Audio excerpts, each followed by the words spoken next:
Good evening, ladies and gentlemen. Welcome back to the Dorkest Hour. Tonight is episode 3, and Jay and I are joined with a couple of old school homies, Ezekiel III and Swiftor. Let's go say hi to the boys. What up, boys? Hey. We made it happen. My webcam works. What's up? Nice. Yay! Jay, what up? Episode 3 of the new podcast. Pretty sick, right? Oh, yeah. I know, you're excited, I can tell. Look at that face, everybody. He's so happy to be here. So happy to be here. Good to see you, Jay. Swiftor, Ezekiel 3. A couple of old school friends. I love you two. We haven't caught up in a while. Swiftor, I think I caught up with you more recently than Zeke. Yeah, we got to hang out with your first episode guest, Jeff. So, like, it was me, you, him at the LA Paradise thingamajig. Yeah, it was a Los Angeles thing. Yeah, that was like, what, a few months ago? Yeah. I'm sorry, the what? The bed of paradise?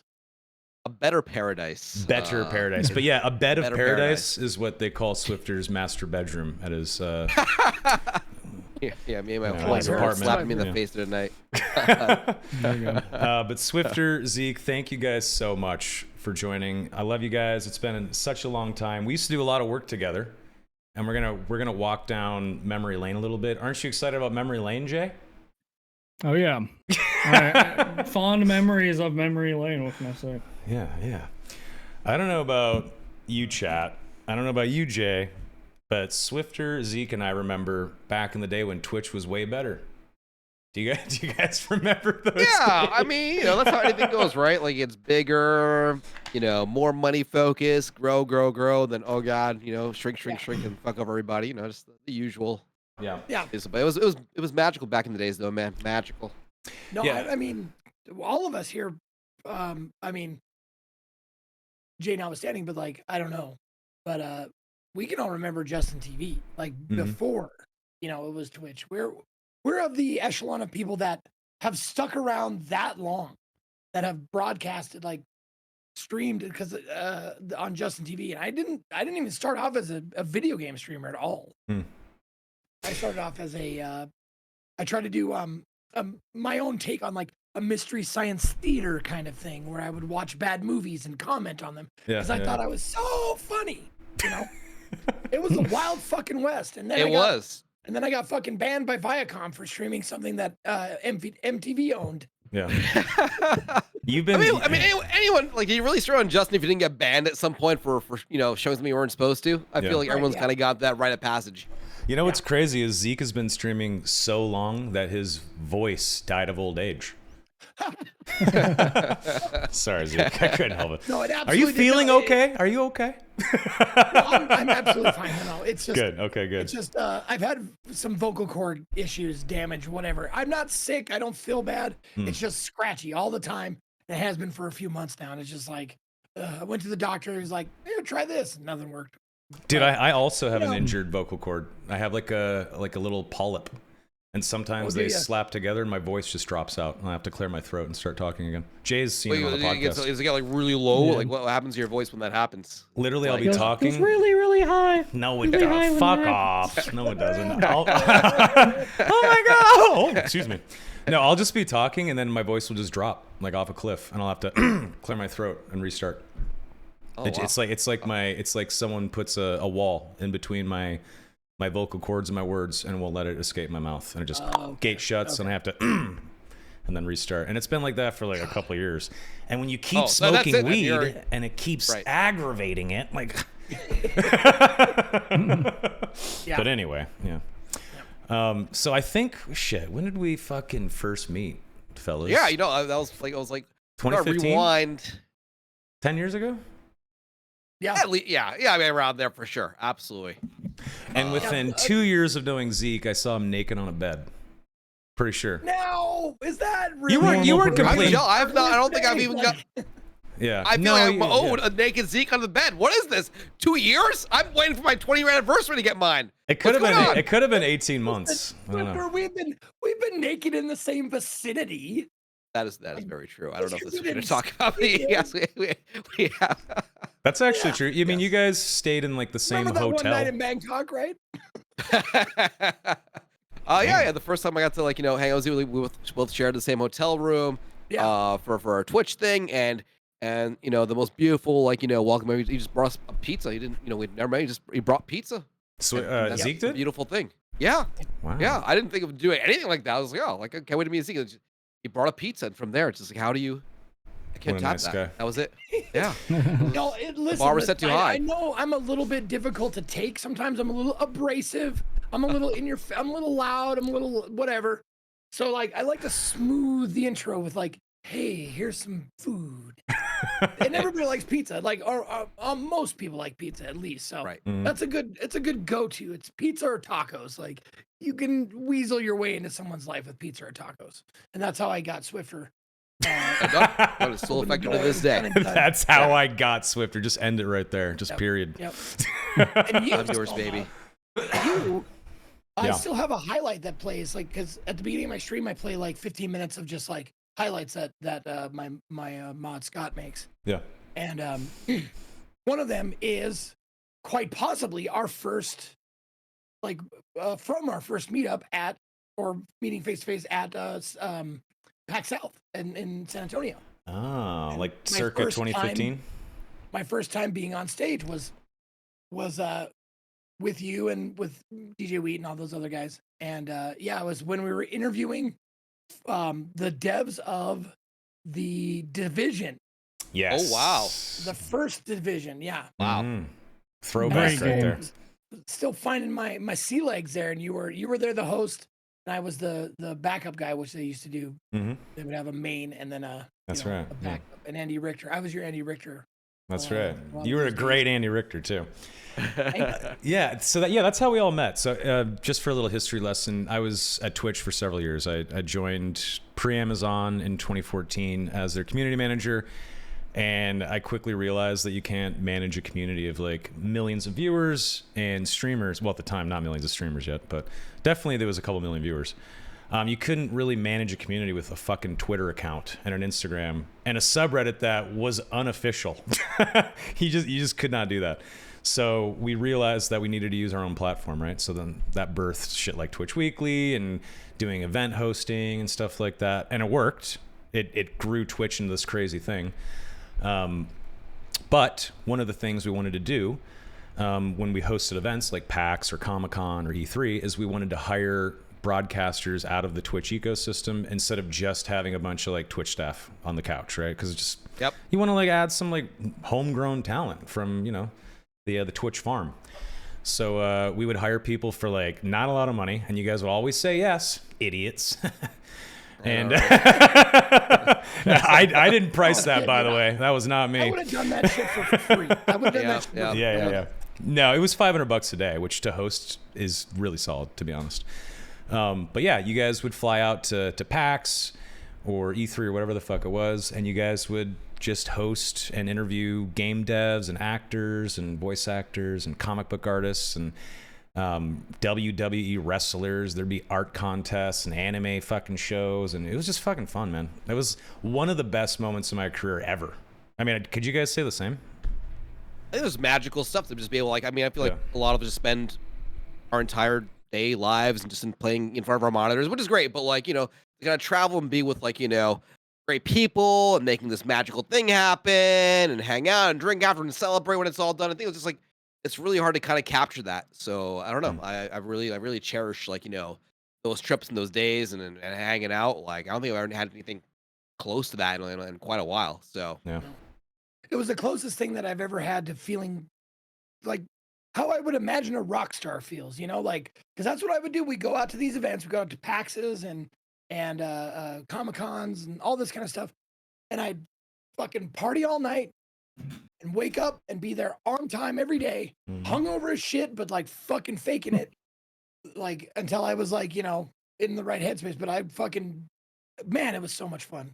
Yeah. And I got to meet so many like my nerd heroes that it was just such a wonderful experience that Zeke, do you remember doing fucking lines with John Rhys Davies and Anna Prosser? Were you on stage for that? Doing lines? We did not cocaine. Not cocaine. God, If it was cocaine, then I'm not aware of that one. Which maybe God, look at this guy. Look at this fucking guy. Like, Jesus. No, yeah, we were snorting blow live on the fucking stage. Like, I don't remember Anna doing anything of that nature at all. No, I mean like lines, like script lines. Like you have my yeah. axe. Anyway, okay. Yeah. No, Derailed that. I didn't get John Reese Davies. You didn't get But I John Reese. remember Yeah. One of our first interviews together was Owen Mackin.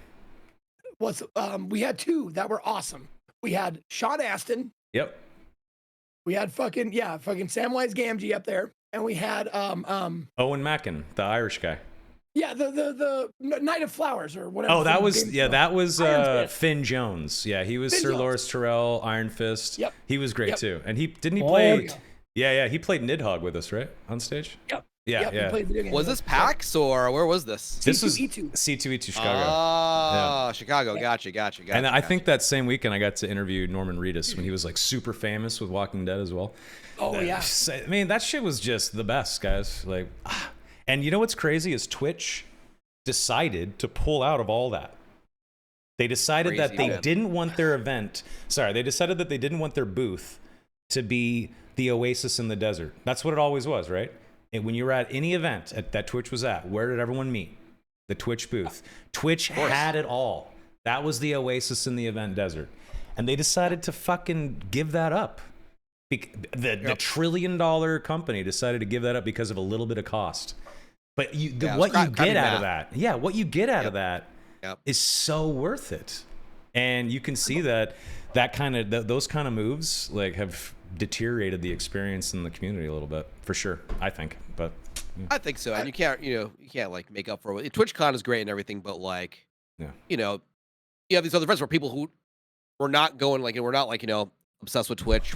They were there. It was an opportunity kind of like, spread these other like communities. So, I mean, Twitch is still doing okay. So, yeah, of course. I don't know. Well, I mean, Twitch is doing okay. Let's be honest. Yeah. Let's be honest. Well, yeah, knowing people that work there, we know that Twitch is it rarely, if ever or never, have been in the black. I've always been since they were started a losing money company. But that's pretty normal for like shit. Like YouTube didn't make money for how long? Like 10 years or something. Oh, sure. Yeah. Yeah, but we're at the point now where Amazon is trying to recoup that lost revenue by shoving more ads, which means people are Xing out more. I don't know about you guys, but when the pre-roll is no longer 15 seconds and it's 45, bro, what's going on here? I'm out of there. It's terrible. And like, I don't know, like, I guess is the thought that, hey, like, where else are they going to go? Like, I guess their options are here, YouTube, and that's it. And like, and YouTube has a ton of ads too. So like, I don't know. I mean, it's just. Yeah, but my ad blocker works on YouTube, Swiftor. You're not getting ad revenue from me when I watch Swiftor Says. Come on, brother. Sorry, I didn't realize that's somewhere else to be, man. I appreciate having me. I got it. No, I love ad block. Are you kidding me? I watch that shit live. Swiftor, what's better, Twitch or YouTube overall? Just in terms of mental health, fun, financially, just work-wise, be honest. Mental health. I mean, to be super, if just going like like sort of VODs. Like if you could sit down, make a video, post it, and like live your life. Otherwise, I think YouTube for sure. You just have that control where you can schedule stuff and go on, travel, whatever like that. I mean, Twitch is more fun for sure. But I feel like the second I leave my channel, go on vacation for like a week and a half. I come back like X% of my subs are just gone after like kind of like work to like recoup that and like do an event, whatever. So I feel like it's Twitch is like that gym membership. I need to kind of really like keep on working and YouTube, I can kind of like schedule stuff. So I don't know. I mean, the magic's on Twitch. A practicality, managing VODs and videos, you have a lot more control over your life, and I think I value that more now that I've got like kids. You've got your kid. Like there's value in kind of being able to kind of like plan your life, and I feel like Twitch is wonderful, but like it requires a lot of hours and and it's fun, but like at least for me, if I stop for longer than X period, it starts to hurt. Right. Yeah, Jay, you've been a full-time streamer for a couple of years now, utilizing Dad, which is great, and you're also pretty successful with the Dad YouTube videos as well. Even though you're not putting anything out right now, what the fuck, dog? That's okay. Not playing it. No way to make a video. Well, there you go. I was gonna say, like, what do you think, like Twitch versus YouTube? If you could restart and you had to choose one, Jay, only one. which one would you pick? I don't know. I could see the appeal in YouTube because it's not really like a clocking into your 9 to 5 every day. You know what I mean? YouTube is kind of just like you do it on your own time, basically. On a schedule still, but Twitch streaming is, yeah, just having to do it every day. Probably like the one big difference. I don't know. I'd probably still choose Twitch. Oh, Definitely more fun. I think. I guess overall it's easier, right? Like no editing. Like this podcast, all I do is locally record and I just slap up the recording. So if anything fucks up, enjoy YouTube because there's no editing. Okay. It's great. Did you hit local record when you rebooted? Yeah, yes, I did. I've fucked, dude. Made every mistake. I think everybody on this podcast has probably made every single streamer mistake that you can possibly make. Of course. Yeah. Every time, like a new streamer is like, "Well, what happens when this happens?" Well, let me tell you. Oh, I haven't had any scandals. No, just like audio mistakes, issues, video issues, yeah. Well, accidentally bringing up porn on the stream. Yeah. No one's ever done that. Sorry. Yeah, I did that once. I did. Anybody else been suspended besides me? Nope. Of course. Sure. Yeah, of course. Yep. From Twitch? Yeah. I used to say the worst shit in the world back in the day. Never got suspended once. Swiftor, you got suspended from Twitch? Oh yeah, for sure. Yeah, but this is the early Why? days. Just me being an idiot. I think the first time I pirated and played GTA 4 early, and yeah, that I mean hell yeah. Then I did it again a year later because I thought I'd be slick about it. I was not. So I don't learn from my mistakes, obviously. Damn. But other than that, but no, I've never gotten suspended for like saying something inappropriate or showing my genitals on screen or anything like that. Yeah. That I've been safe from for now. But chat, don't take Mine it was don't take it granted. Mine was an accidental hentai showing from an indie game because I do indie days. And nice. I was playing this game, and you play just random games. You don't know shit about them. No one knows shit about them. Right. So I was playing this game, Right. and it was this dumb like puzzle game with a backsplash, and I finished the first level, which was like it's like really stupid and elementary. To like it was like a find the object and poke the object kind of a thing. I was like, oh, this is whatever. And then I finished the first level. And the very next level, without any fucking warning, was a hentai penetration porn like image, like just splashed on the screen. And I was like, what the fuck? They didn't even tell me. There was no like warning, no sexual content thing. Wow. No nothing. It was just like hardcore close-up penetration right in your face, veins and everything, and liquids and shit. I was just like, oh my God. And you closed it though, right? Like, well, how long was it on the screen? Like 2 seconds, maybe. That's good. They suspended you for that. I've definitely got. That's after that. Like I'll play a game and like boobs or sex. And like oh, I panic and I close it. It's okay. Like there's like the intention was not there to like expose your viewers to like. That's so dumb. I don't know. Was that just like someone with a power trip? Like what was that? No. It's because well, boobs and genitals and stuff like that are fine on Twitch as long as they're in the game and they're not they're not like the focus of the game. Like as long as sex is not the focus. So like you can play Witcher. Witcher has like sex scenes with titties and butts and everything. Cyberpunk. Sure. War, yeah. Yada. GTA, blah, blah, blah. You can play all that shit. It's absolutely fine. But once you show insertion of any kind, whether it's oral or any other kind, boo, against the rules, and whether you intended to or not, you can get reported. Yeah. Wow, so that's the line, huh? Yeah. I got reported. The line. Penetration. And my Twitch rep was like, hey, we got a report. And I'm like, yeah, I know what it's about. And they're like, okay, well, when do you want to start your suspension? And I was like, can I do it after Friday? And they were like, yeah. At least they were nice about that. So yeah, like, that's reasonable. We'll give you a 3-day suspension, like on your time. That is the dumbest thing I've ever heard. I'm sorry. I'm happy that they had leeway, but why punish you at all then at that point? It's had to, I'm sure. Just like if they didn't do it, then like some bureaucratic bullshit. But absolutely, I think like a verbal warning should have been like enough, especially since it wasn't like first time intentional. Obviously, it's not like he was like like sex inside. He didn't click on the button that said that. The game happened and then bam, like cutscene. So I don't know, but yeah, I'm sure some folks just feel obligated that they gotta do their job and trying to soften it up a little bit. So I don't know. It kind of opens your eyes about your own community. Like, there's one. I got a fucking snitch out there. That Yeah, someone Yeah. had to press that button, right? Someone reported that. Someone hate watched you, waiting for that one moment, be like, "Got you, motherfucker! I knew you'd slip." Sorry, Zeke. Thought I'm slipping. Yeah. Sorry about that. That's hilarious. No, not I'm so you. sorry. Porn offends me. Okay, porn offends me. If it's animated, especially. Okay. Yeah.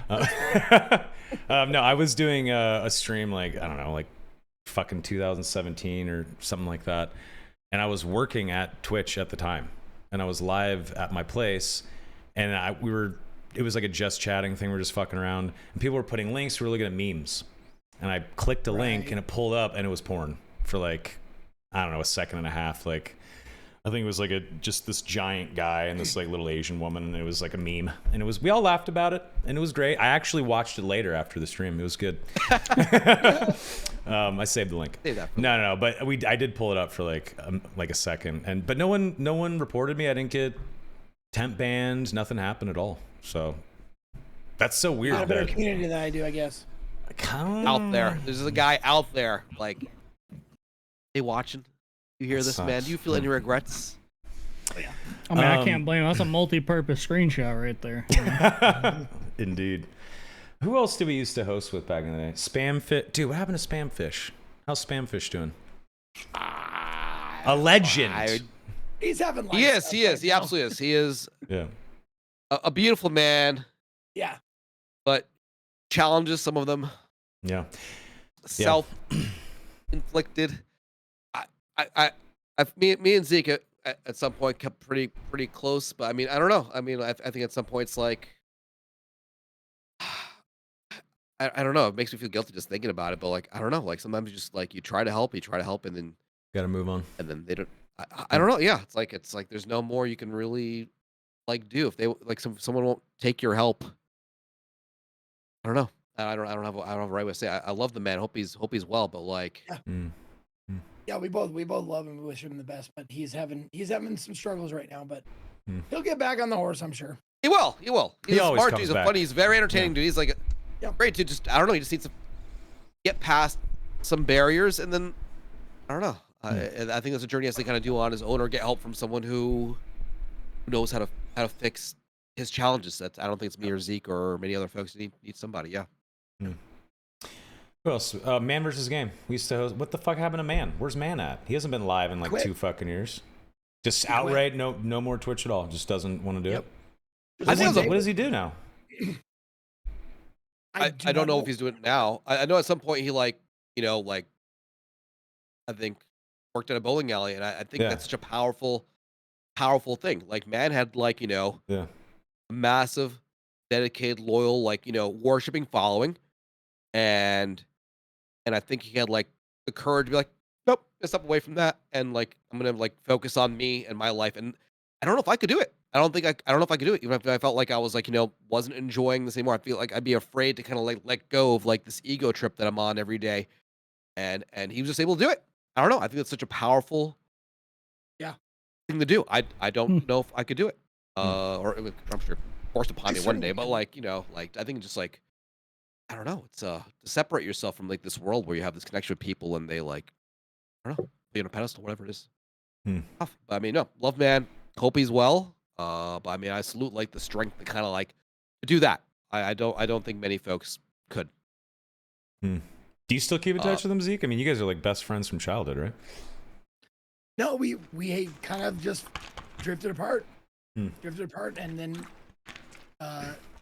he stopped doing Twitch, and we stopped having a connection. He stopped doing any social media that I can know that I'm aware of, and stuff like that. So we just kind of drifted apart and haven't spoken in a long time. Oh, that's a shame. I always really liked Jason. I thought he always kind of reminded me of a tragic character. He had this do you guys know what I mean? He has the look. I mean, visually, I think he's got that tortured hero look for sure. Yes, yeah. But also he would torture himself. He was tortured by the stream. He was tortured by his viewers. Yeah, but he wore it. He wore that torture though. Yeah, sure. No, I mean that was his thing. He was willing to go through go through the flames to get the job done. I don't know. I have such tremendous respect for him. Just that he sees a goal, he goes for it, and whatever the last case was, his goal was, focus on me, and he made that change. And I think that's I don't know. I can't express how tough I think you have to be mentally to kind of get that done. But yeah, True. no, absolutely. Yeah. I hope. Hopefully, I don't know. I wait one day his return. I don't know. I think it'll happen. God, It'll I happen. hope so, man. I hope so. I think so. I think it will. No, I mean, dude, if he called me tomorrow or whatever, I'd absolutely pick up, and I'd want to pick up right where we left off. So, yeah, no ill will, no hard feelings, just life. Yeah. Yeah. Absolutely. I don't know. Things change back. I mean, it's been 10 years since all that kind of kicked off, right? So, yeah, which is wild to say. Okay, if I can do. How about well, let's Carnage? change the subject. Fucking John Carnage. Yeah, Are we over the John Carnage portion of this yet? I've been waiting. I've just been bursting at the seam. I just saw him. Is that the guy? You mean Is that the this guy at guy? TwitchCon? Yep, Oh. that's the guy at No. TwitchCon. I broke it out for you because I saw Rami show me this picture he took with John Carnage, Yeah, and I was like, "Can I get that on a poster with inspiration underneath it?" And he was like, beautiful. Rami was like, "Yes, absolutely, I'll do it." And he misjudged how big it was going to be. That's incredible. He got it in inches and not in centimeters, like he wanted. So it's fucking enormous. That's awesome. That's wonderful. Yeah. Robbie also absolutely fucking amazing dude. Yeah. But yeah, I don't know, Carnage, man. I don't know. For so people I that feel don't know, for people that don't know, Yeah, John okay. Carnage was a very, very early Justin.tv and Twitch employee. He was it Giant Bomb that he was a part of? Destructoid. Destructoid. Initially. That's it. Destructoid. For Destructoid. sure, yeah. Thank you. And he did I don't know. Destructoid. John was just John. And Yeah, he did he's the incredible weirdest things there. guy I've ever met. The guy is a lunatic. He's like an Eric Andre character in a way. Like he's just a Tom Greenish kind of character. He's very bizarre, very creative, very smart, terrible ego sometimes, but just I love him to death. Like he is so fucking fun to hang out with for 30 minutes. And just kidding, Swiftor. I see your face. He is a lot. He is a lot, and he has his preferences. Yes. You'll try and show him something you think is cool, be like, nah, this fucking sucks, and just that's it. Dude, we just case spent closed. Done with it forever. a 12-hour bender in Tokyo together 4 months ago. It was so fun. We had so much jealous. fun. So jealous. Carnage in Tokyo was Dude. That's so his this fucking guy element. the only person he has the worst yellow fever I've ever seen, I think. He just loves Asian women so much, Asian culture, Asian food. He just loves it all. His smiling Swiftor. Yeah, Swiftor is also a yellow fever. Is it plague or fever, Swiftor? I've been cured, sir. Yes, now you're married. You're cured good. Me. Yeah. I'm so happy for you. You got the shot. That's good, man. Yeah. I'm good. But yeah, Carnage, I mean, the guy, he likes to have fun. Let's just put it that way. And we went out for a good 10, 11, 12 hours. I think I got back to the hotel at 6 a.m. And it was just so fun. He hasn't missed a beat. He's still fucking insane. He's been working for Adult Swim. He's been on tour with Fred Durst in Europe, opening for him as a man on the stage, doing slapstick comedy and fucking around. And then Fred comes up. What a life. What a life.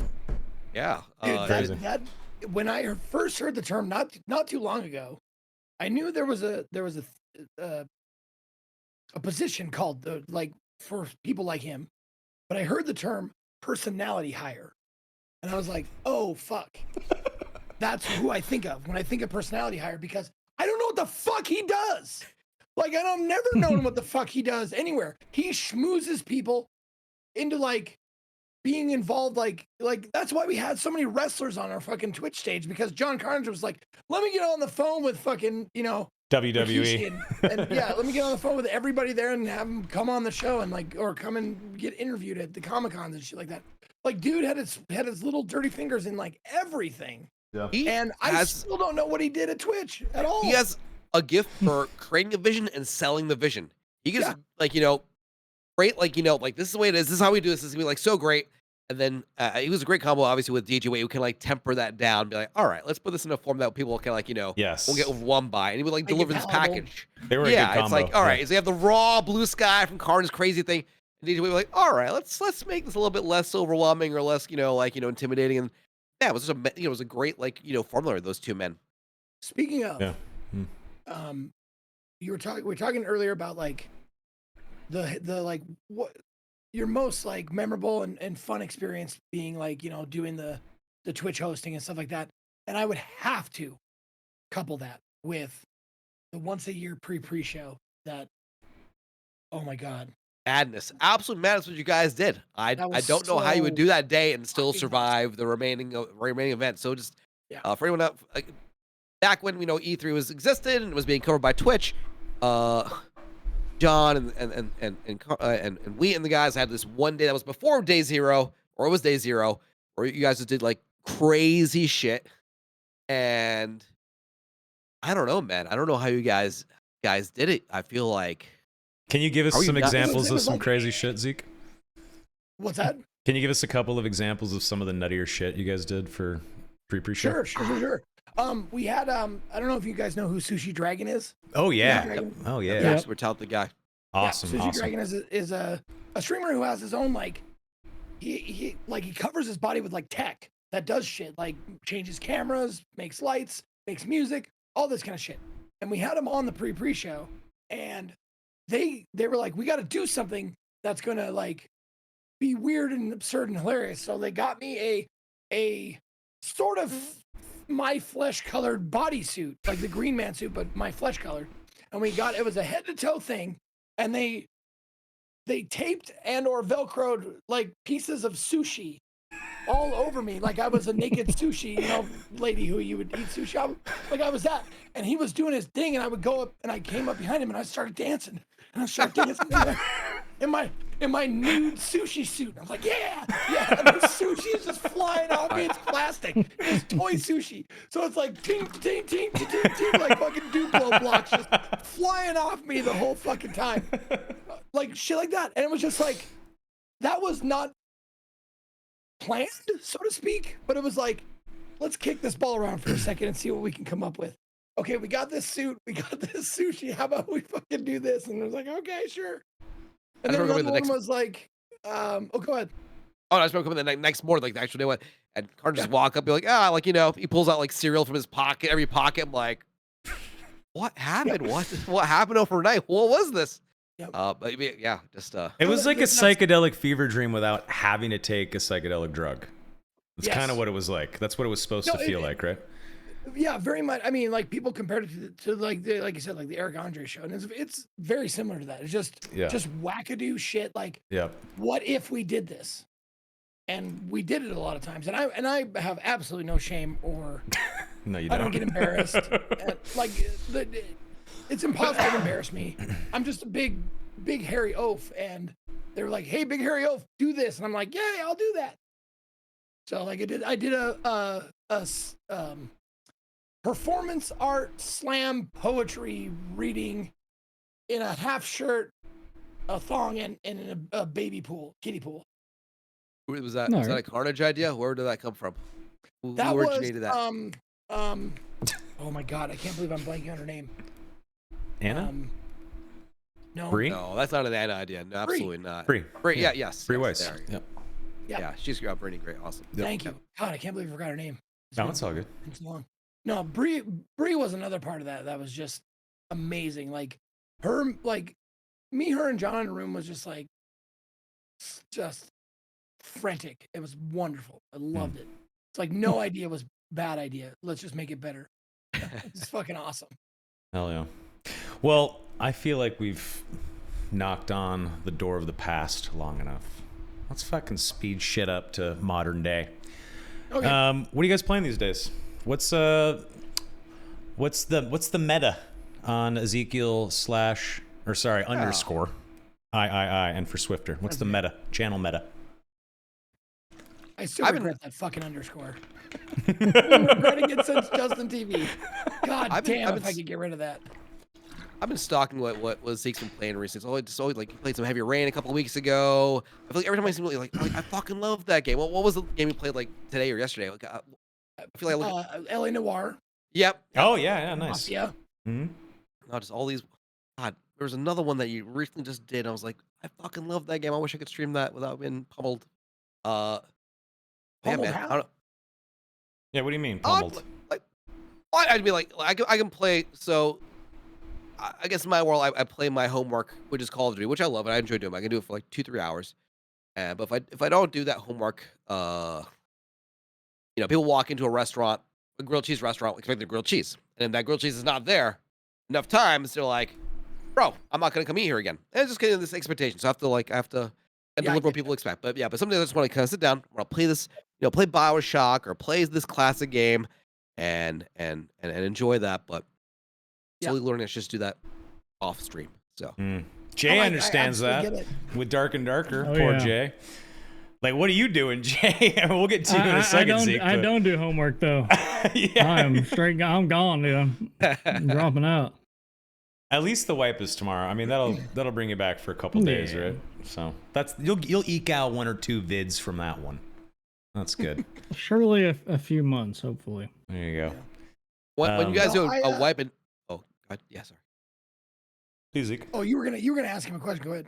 Oh, sure. I was curious. Like when you guys do a wipe in Dark and Darker, do you guys do something like new out of curiosity? Like, is it just kind of like a wipe like in Tarkov, where it's like everyone's got a fresh start, so crazy because stuff can happen. It's people kind of scrambling back to get to their spots. Yeah, that's pretty much it. Kind Gotcha. of, if there was enough new shit in the game, but there hasn't been enough new updates, so it's the same meta over and over again with just balance tweaks that change, very minor things. But I don't know. It was fun for a while. I had a good time with it, but yeah, it's Zeke. The Ezekiel _I channel You can meta. just call me Zeke, dude. You don't have to spell my name every time. I like it. It's empowering. Okay, sure. No, tell me. No, I was gonna say as far as Swiftor talking about doing his homework and stuff, I think every streamer has that, no matter what you are, even if you're super variety like I am. There is an expectation that viewers come to your channel for, and they don't come to my channel I mean, goddamn, if there's a new game that I want to play, because if it's a brand new game, 30% of my viewers just right off the top, because they don't come to my channel for the new games. They come, new hot hype games. I should say. Sure. New indie games, totally different thing. But if it's a new game, a AAA title, Assassin's Creed or whatever it is, sure, psyched about it, or something that's taken over Twitch. Recently, it's that Berserker Kazan game that has been taking over Twitch from a lot of people. If I played it, 30%, 40% of my viewership gone.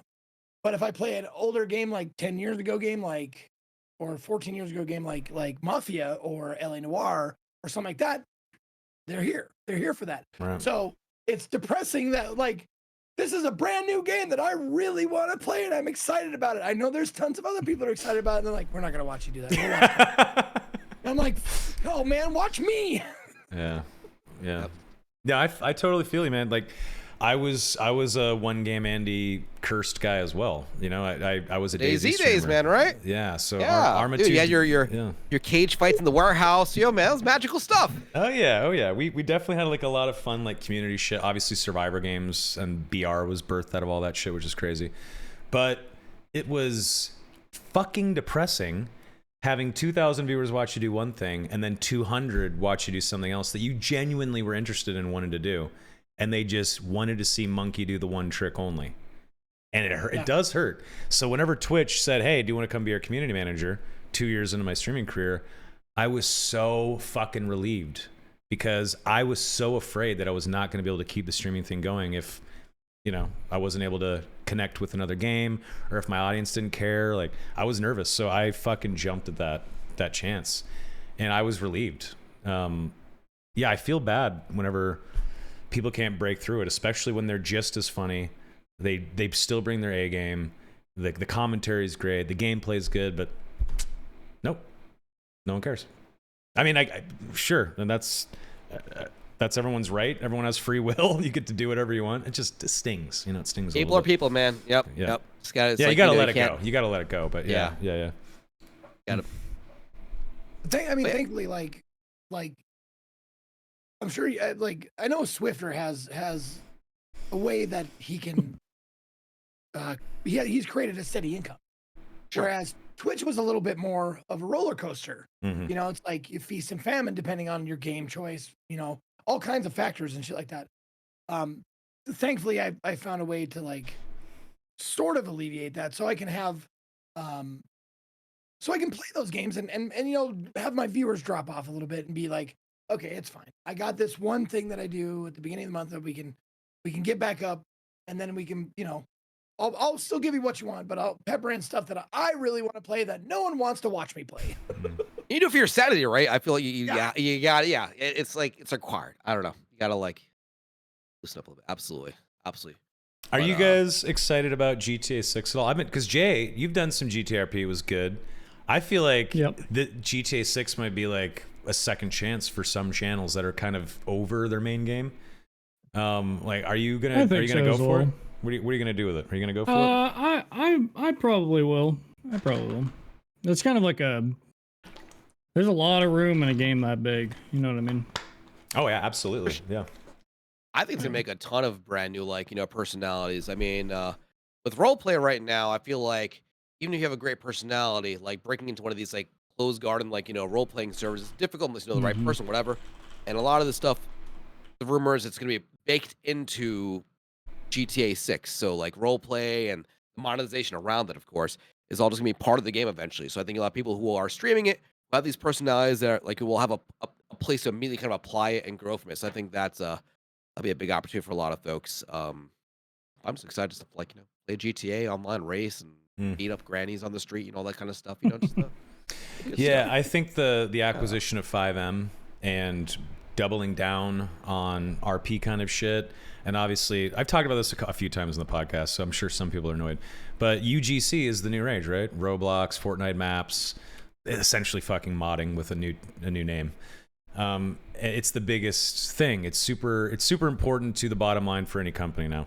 I said it again. I've said it before. I'll say it again. GTA 6 is going to be the biggest thing on Twitch by far beyond just chatting because of the UGC shit. Imagine like the GTA RP feel or the GTA Online feel, but you can completely reskin the game to be like the apocalypse and it's zombies, or you could do all kinds of different shit because of the new tool set that potentially, maybe, wink wink, could be coming with this game. I think there's going to be a new class of big streamers from just this game alone. I think a lot of smaller folks are gonna rise in the ranks, and I think that's awesome. Those moments are really fucking important. Yeah, this game is gonna create careers, like Absolutely. Twitch careers, Oh, yeah. or content creation careers, I should say. Yes, Absolutely. I mean, it's gonna be a grown-up Roblox. exactly. I know 1,000 people I would kill for a game like that already. 100%. Yep. Now let's just hope Rockstar knocks it out of the park again, like they typically do. Swiftor, you're friends with those guys. You live in New York. Well, Yep, Jersey, but so you're right there. Yeah, no, I have good friends there. We do hang out here and there. They don't tell me anything. Liar! Tell us the truth. What does it look like? How does it play? I wish I knew. Okay. But you know, I think that, like anyone who works there does not work there for like. I feel like they don't work there for the money. They work there because they fucking like love Rockstar. And they fucking love GTA. And they love the game. They love the people that work there. So like they're just like we have people who care about the shit they're making. Like you can't help but make something good. I think so. It'll be exciting. I think it'll be good. And like I think it's just anytime a GTA game launches, it's like it starts off kind of like raw and like basics. You have your single player and you know elementary, like, you know, like online. Then they build it up like 10 years in GTA 5. It's like this insane thing with casinos and space lasers and submarines and whatever. So like, I don't know, it's just something that's just going to evolve over time to be crazier and crazier. So, I don't know. I mean, Well, and I also trust them. like Rockstar's track record. Have they ever had like a big miss? I know they haven't had stuff that's as popular as GTA, but I don't know if they've ever had like a huge miss. Have they? If they Yeah, did, it that was ping pong game. Yeah, it had to be. This had to be like 90s, early 2000s. If they ever had a mistake, I can't think of Oh any. shit. Okay. I don't even know what No, you're I talking don't know. I about, mean, dude. like, I mean, not last forever. I think Rockstar's got, but like, look at Blizzard, right? I think Blizzard was at some point, like, you know, like, just like anything they made was just like, you know, like pure gold. And then they, I don't know, launched like a crappy Warcraft 2 remake. And I think things got sloppy. It all became about money and budget and whatever. So hopefully now that it's under the Microsoft umbrella, like someone cares enough about like StarCraft where they do something cool with it. So we'll see. But I don't know, man. I think that's cope. I think it's bad. I think it it's is actually 1,000% coping, man. I am in my veins right now, just hoping I give me like another StarCraft or something, man. One time, I got invited to this small dinner thing in New York, and Phil Spencer was there with a bunch of like high end like Xbox executives, and I'm like, I had to wait to make cocktails. I'm like, yo, when you guys own StarCraft and something going, like Phil was like, yeah, like like I would love to do something with StarCraft. It seemed like he believed it, like he cared, but maybe that's just the power of being like one of those dudes. But like I believe. No, we've had Phil on Drop Frames before, and he has a way of talking that you're just like, I fucking want to buy what this guy's selling. Yes, exactly. He's that kind of dude. That's cool. Yep, he's got it. Yep, he got that. I don't know. I'm so just over the corpo shit, the soulless fucking crap that is slogged out to the gamers these days. It's super disappointing. The gaming industry has always rested on modders and indies, and I think that is fucking more clear than ever as we watch massive billion-dollar companies fail more and more and more.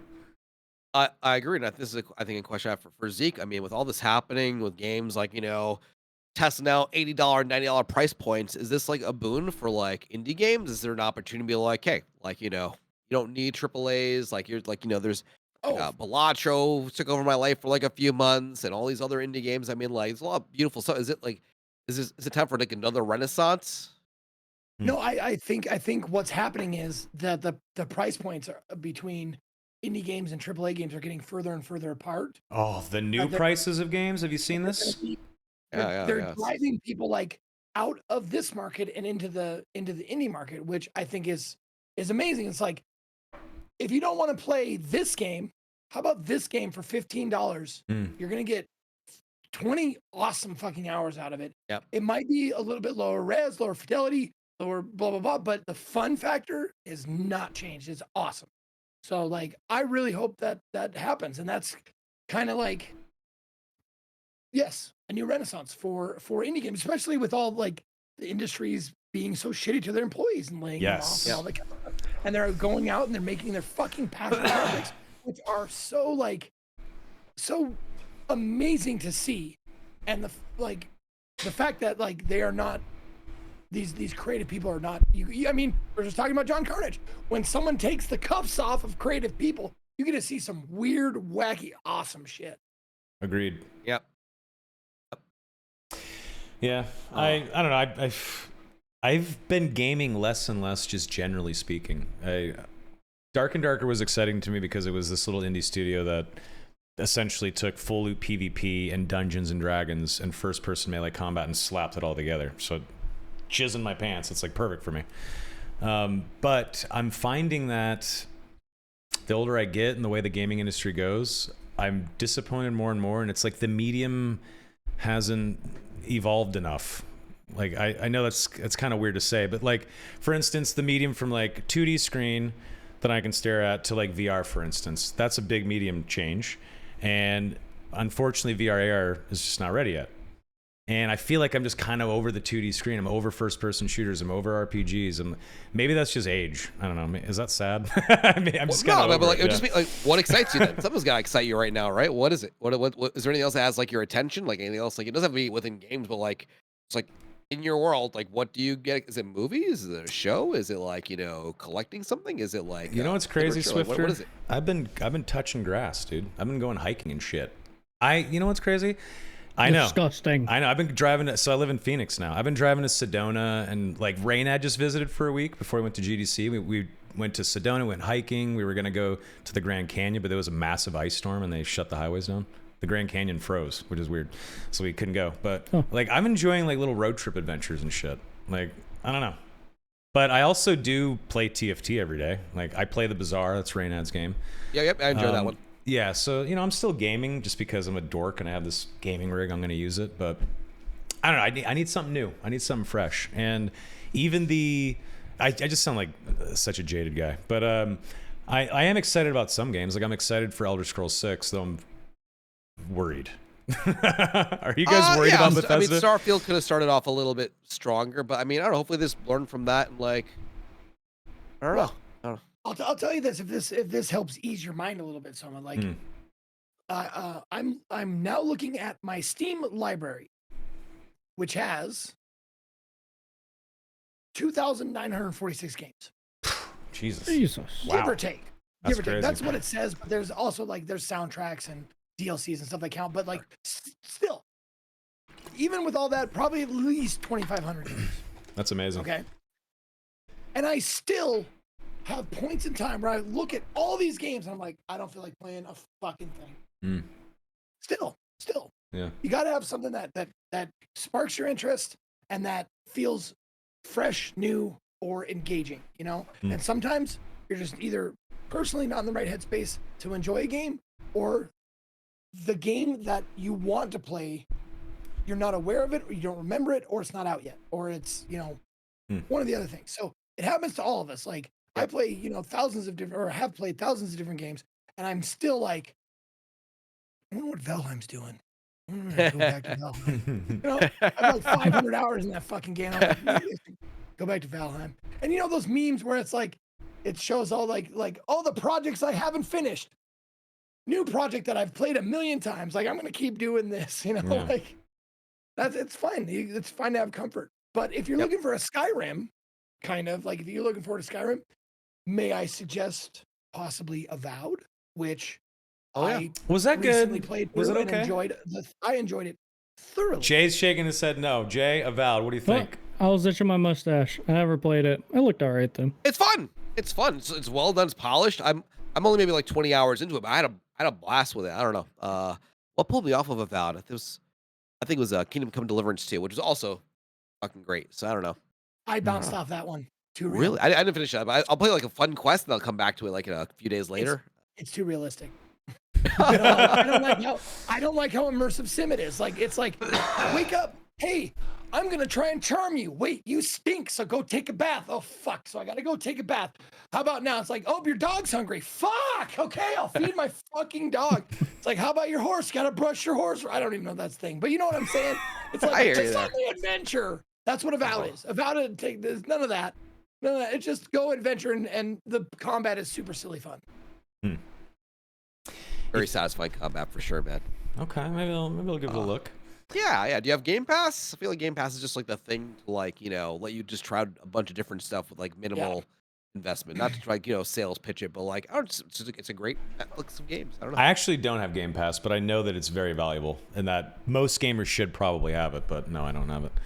Is there a hiking version of Netflix? Like, is there like something that gives you access to different parks or whatever like that? What's your have you ever thought about like, you know, chronicling that journey of going on these hikes or spotting things, or like do you like I'll tell you know what, Swiftor, I'll tell you what I've been excited about. Now that I'm not at Iron Mace and I'm kind of on my own, I'm building 2 companies. I'm starting 2 companies. And I can't really talk about it yet, but I've been enjoying that process. Building a company. It's been fun. 2 companies. Sounds stressful, man, to be real. It's not so far. It's not so far. It's really fun. It'll be stressful when money is dumped into it because we're getting close with one of them. So if that happens, then yes, that'll be a stressful thing. And I can't talk about it yet, which I know is annoying.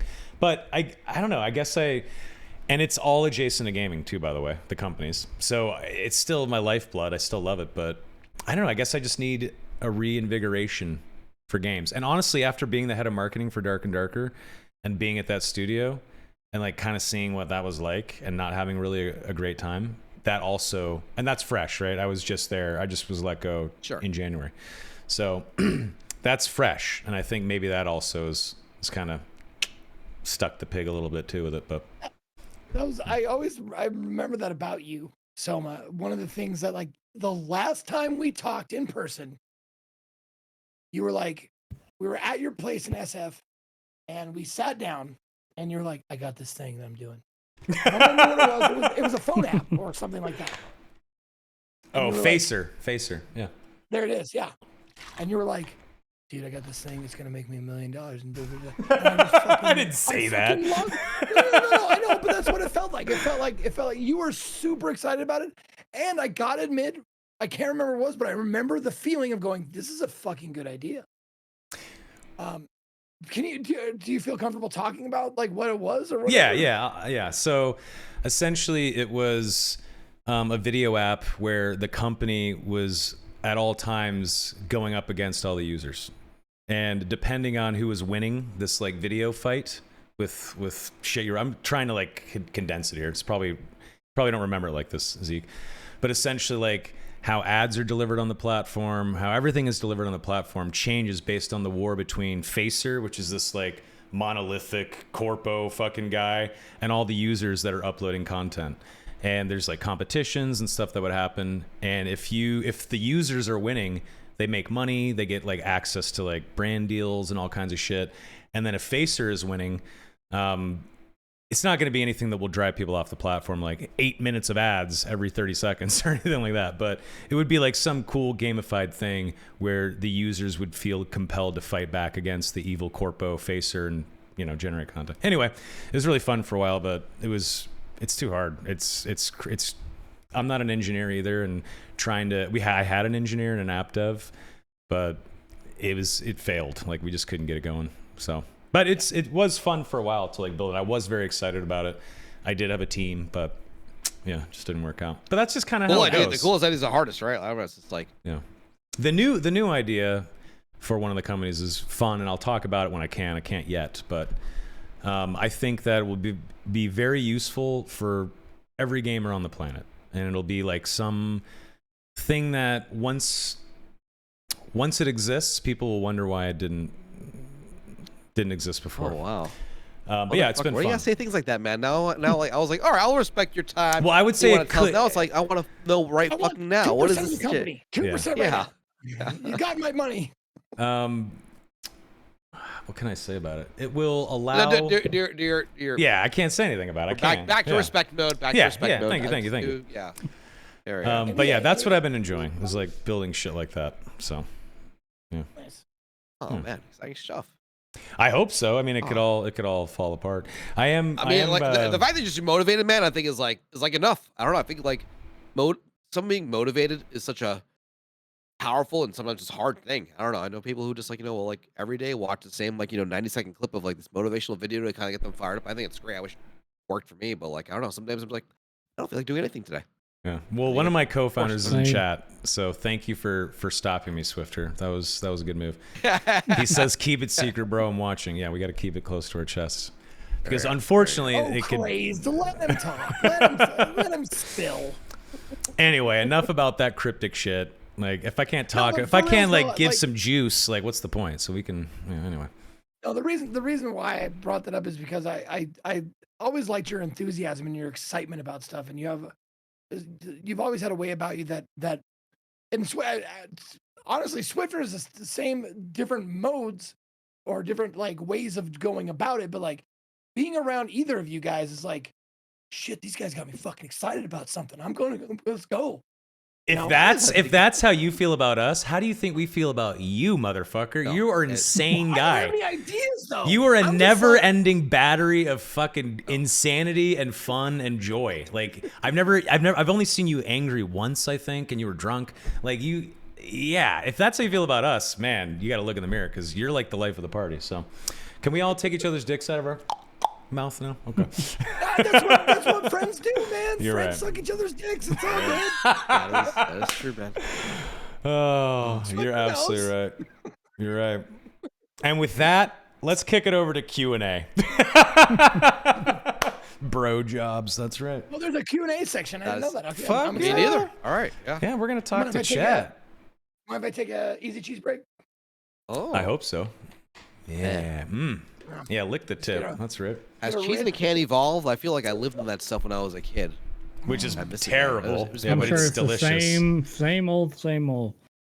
There's gotta be advanced, like natural, organic, actual too cheese, and that sort of expensive. deal, man. I don't know, but like it's a great delivery system. It's like cheese, don't need to slice it, get the exact portion you want, and you're done. I don't know, it's just a great thing. I love cheese, but it fucks up my guts.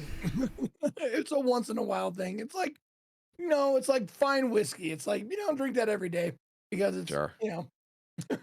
I used to like eat like ridiculous amount of cheese, and Doctor's like, oh, your cholesterol's over 250. You got to stop that, or we're gonna drug you up real bad. I'm like, all right. I think we're doing I don't okay know now, if maybe. there is actually a more American thing out there. Very- Like, I don't know if there's a More more American American than the product cheese. than American cheese in a spray can. It's fucking Like- great. It does taste good. It will kill you. It's poison, but it fucking tastes good poison. It tastes man. goddamn good. I love cheese, but All right, it we got fucks up my guts. I can't. All right, questions. Here we go. Okay, Digital Trek. My question is: do you guys think that the trailer for ES6, Elder Scrolls 6, was just a leftover cut trailer from Elder Scrolls Online, and Bethesda was panicking because of Fallout 76 failure? Wasn't don't the think so. ES6 trailer before Fallout 76 though? Like I was at E3. No, it whenever was that- out. 76 is actually pretty old. No, I think it was afterwards. Oh, really? And I think it had a rough start. Hold on, but hold I don't on, think it was hold like they didn't even show much of. They didn't even show much of Elder Scrolls 6. I feel like there's no way. It's just a I think teaser. it was It's just a teaser. Yeah, I think it was an original thing. I think they may have decided to show it like earlier than they intended. I think but I guess if you haven't done, it's like if I posted like a crappy video on YouTube, like I gotta make up for this. I need a better video tomorrow. Like I feel like I gotta fix this. And I think they see that it's like all right, we need to get people excited again. Okay. So I think I could have motivated that for sure. Elder Scrolls 6, the announcement at E3, that was June 10, 2018, and then Fallout 76 was released November 14th, 2018. Yeah, so it was like basically right next to each other. Oh, Yeah. I was at that E3. I remember that. I was so fucking excited. For it. And the teaser came on. It was kind of a nothing burger. You see Hammerfell, which I assumed it was Hammerfell, and it turned out it was because Elder Scrolls dork. And yeah, I mean, it left a lot to be desired for sure. But I don't know if it was, leftover shit from like Elder Scrolls Online or anything like that, because Elder Scrolls Online was actually ZeniMax Online Studios, not Bethesda proper. Though they do have a working relationship, fucking obviously. There's something that'd be a little weird if they just use like leftover assets from the older game to cut the trailer. They could, they might have, but I don't think so. It's not possible. It's not impossible. I doubt it though. Yeah. Yeah, I don't think so. Are you guys Fallout guys or Skyrim Elder Scrolls guys? Like, what would you have Elder a Scrolls preference? for sure. Yeah. Neither. Really? I'm a Neither. Fallout guy. Never I don't know, played either of them. Really? Dude, you should 100% play modded Skyrim on stream. You want to get 100 hours of content? There you go. There's this mod where you can talk to all the NPCs. They all have AI in them. I've been There wanting to you play it. go. There you fucking go. Yeah, you could. There's no, seriously. There's like AI now where you can like go up and like speak to the NPCs and they talk back like Chat GPT. Can I romance Raise them? thy Be fair like, can I maiden. convince them to take off their clothes? Can I Yeah. really like? I don't know. Like, Mhm. I don't know. I feel like what? Why do you think I want to think- play it? Like, Perf. come on over to my hut. I don't know. Like, I don't know. I'm looking forward to that kind of dynamicness in games. But I feel like we're so far off, and I hate seeing all this like crappy AI slop everywhere, man. It's so like cheap. I feel like I don't know. It can be done right one day, and it's not now. But that's another conversation. Yeah. Oh. Yeah, To exactly. answer your question, probably Elder Scrolls. I have love for both franchises, for Fallout sure. and Same, Elder yeah, same. Scrolls. But to be honest, like since like the game that I've played probably the most hours of any game ever in my life is probably Morrowind. I Morrowind, yes. just spent hours and hours and hours and hours just in that game, just exploring every little thing, trying every little thing I could try, stuff like that, and just it was one of those games that was a seminal game, like a fucking paradigm shift in my brain of what video games could do. Like Mhm. it was the first game where I was like, felt like Dungeons and Dragons. You would go like, oh, can I pick this up? Yeah. I can pick up anything, and everything has value. Yeah. And I could sell like one gold or one piece, fucking candlestick or whatever. And I could do that, or I could go over here and like completely clear out. Like you could kill anybody in that game. Granted, there are things that would prevent story progression, but you could do it. And that was fucking amazing to me, and it blew me away. And however, progressively, I got like my interest was less and less in Oblivion and then Skyrim. I mean, I played through them, but you never forget your first, So like Sure. that was, Morrowind was the game that fucked with my head. and made me like, this is what games can do. And I was like, holy shit. Completely And then agree. Yeah. Fallout 3, Fallout New Vegas, definitely was a masterpiece in storytelling and environment creating and like immersiveness. Definitely like playing any of those, either of those Bethesda games, like you kind of shut off the world, which is I think the best thing or the most tricky thing that a game can pull off. Totally agree. Yeah. Did you guys like Cyberpunk and feel that was Cyberpunk at all? I enjoyed it. I enjoyed it a lot. If I felt that I feel it was Cyberpunk, I think it tried a little harder than I think it should have. But like I thought it was a fun game. I love running around. I love doing stuff. I felt powerful. I love the mods. I loved a lot about the game. But did it feel Cyberpunk? That's such a question I didn't expect to be asked. I don't know. That was the last story game I fully played through, I think. And that it was when it first came out and it was like a lot of bugs. I fucking loved it. I had a great time. I was like a Mantis arm blade guy, the speedster and shit. It was fucking fun. I was definitely immersed in that game. But as soon as I beat it and, did the final cutscene and shit, and they're like, all right, get back out there. You have this huge city to fuck around, and I was done. I just suddenly, I went from, oh shit, this is consuming every hour of my life, and I'm loving it, to hit a brick wall, and I was like, well, I guess that's that. Never touched it again. After all the updates and all this shit, it looks way better now, performs better, it's better in general. I just haven't touched it. Got sex mods. What? Oh. Oh yeah, you don't know about that? Tell me about it. Oh. Yeah. Go on. I don't know nothing about it either. Tell me about it. I just know they exist. Okay.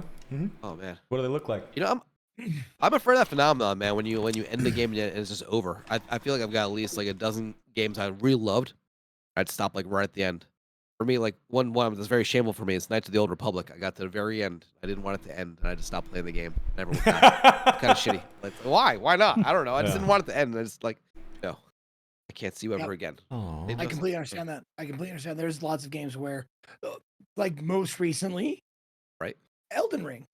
I got to the DLC, because I beat all of the, I 100% of the base game, got to the DLC, got to the very last boss, and there was a point fighting that boss after hours and hours of trying that I was just like, this has stopped being fun because of certain things in the game that made it like, it felt like bullshit. Like bullshit was happening, and they have since patched it right to make it a little bit less bullshit, but I have not gone back because I was like, I washed my hands of it. I did every single thing in that game except that one boss, and I don't know if I'll ever go back.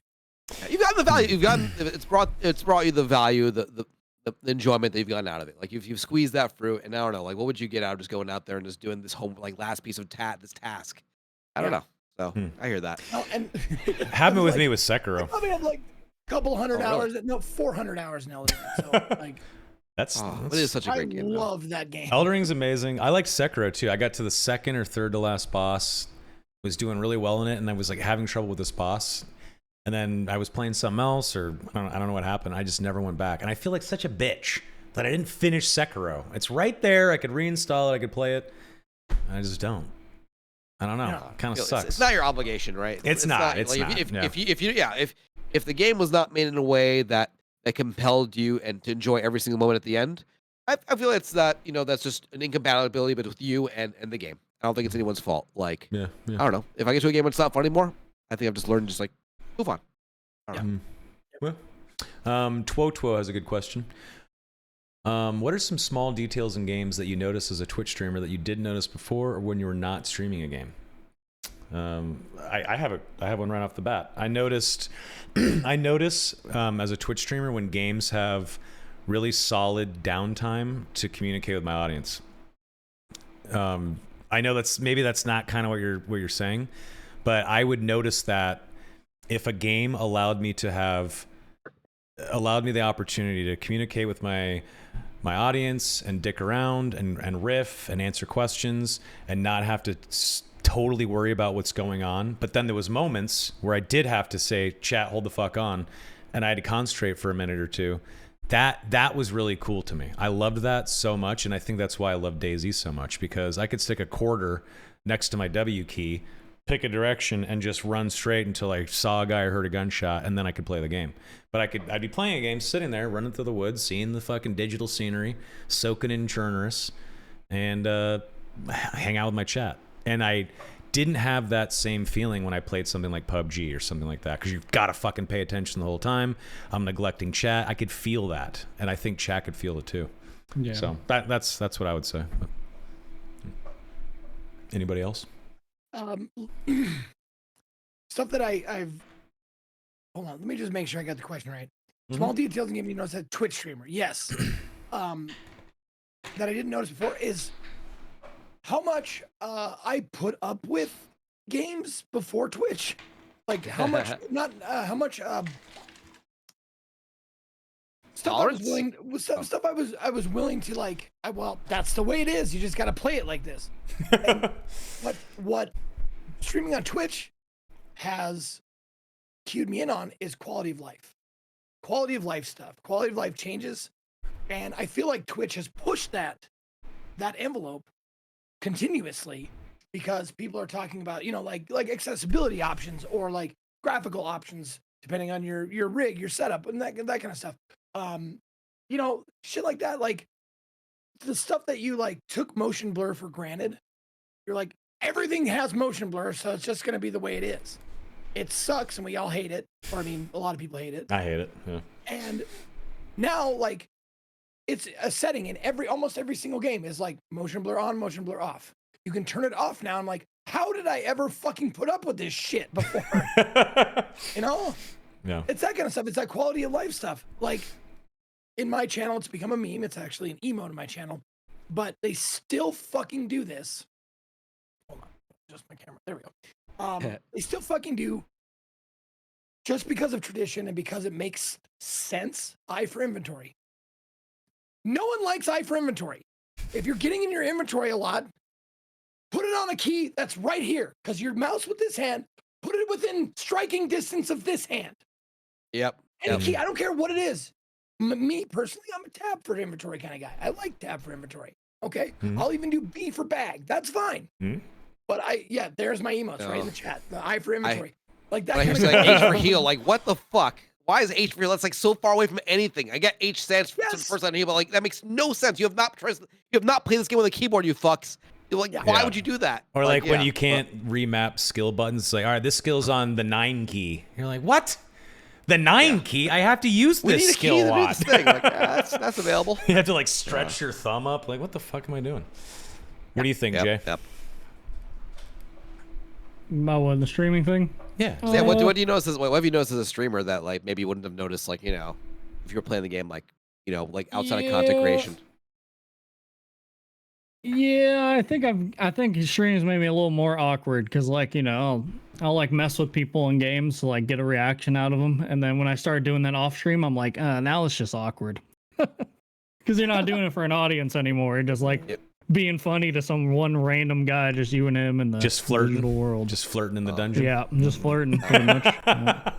I still talk to myself when I'm streaming. It's dumb. It's like no one's here to listen to me like yell about this fucking cutscene. Like, no, like, I mean, I think way back in the day, I think it was like a Left 4 Dead, like, you know, like commentary thing from the developers.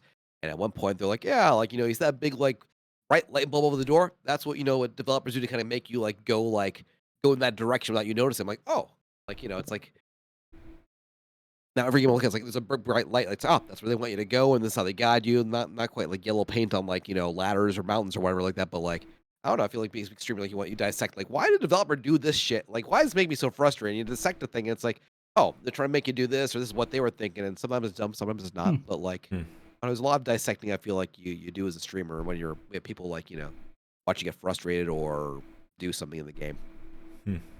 So that's a point of contention for a lot of people. Are you anybody here a yellow paint yay or nay? I'm a yay. At what? I'm for it. Yeah, I don't want to spend an hour figuring out how to do some shit. Like, you know, that's what user testing is for. You bring in somebody, you watch somebody struggle with this thing, make it better. Is yellow paint the easy answer, the least elegant? Sure, but it fixes the issue. People want to have fun in the game. Like, having someone like look for where to grab or where to go is not fun for most people. They want to play the game. I'm definitely for it. I hate these people who like try and like, gate this thing. Like, no, you're not a hardcore gamer. You didn't figure out that weird dark corner over there is where you're supposed to go. Like, Yeah, Twitch chat I don't will know, man. fucking annihilate you for that kind of shit.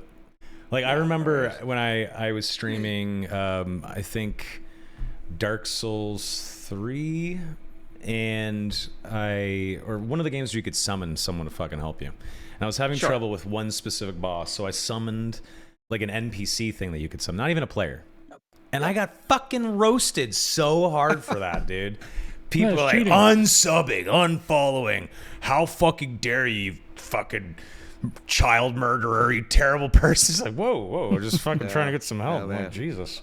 Fucking Twitch chat's so weird. I've been through that so many times. I bet. I actually have a name for that, and it's called the King Kong's dick supposition. Oh, okay. Explain Can you this, break it yes. down? Break it down. I will break it down for you. One day I was playing Dark Souls, believe it or not, and people were coming in and going like, "Oh, you're doing a mage build? What, you don't even like the game?" I'm like, listen. And I went on this huge, long diatribe about like, you're not a real Dark Souls player unless you play it naked with King Kong's dick in your ear. You can't call yourself a true gamer unless you play it. And I'm like, that's one thing. Not only viewers and chat and stuff like that, but also game developers themselves. Don't fucking tell me how to enjoy your game.